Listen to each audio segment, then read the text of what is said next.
Shri devotional ఛానల్ని ఆదరిస్తున్న ప్రేక్షకులందరికీ మా ధన్యవాదాలు. తులారాశి వారి ఫలాలు. మీ శక్తిని తిరిగి పొందడానికి పూర్తిగా విశ్రాంతి తీసుకోండి.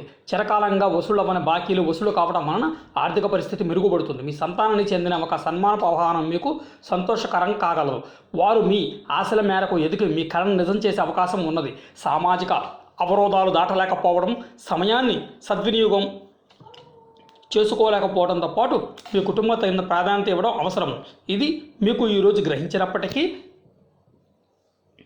దాన్ని అమలుపరచడంలో విఫలం చెందుతారు. ఈరోజు మీ జీవిత భాగస్వామి చర్య వలన మీరు బాగా ఇబ్బంది గురవుతారు, కానీ అది మంచిగా జరిగిందన్న తర్వాత గ్రహిస్తారు. మిమ్మల్ని మీరు ఒత్తిడి చేసుకోకుండా ఉంటే మీకు చాలా మంచి రోజే. ఎవరూ ఏమీ చేయకుండా ఆనందాన్ని పొందుతారు. పరిహారము. మీ ఆహార పదార్థాలలో పసుపు, గుమ్మడి వంటి పసుపు చేర్చండి మరియు మీకు మధ్య గొప్ప అవగాహన పెంచుకోండి.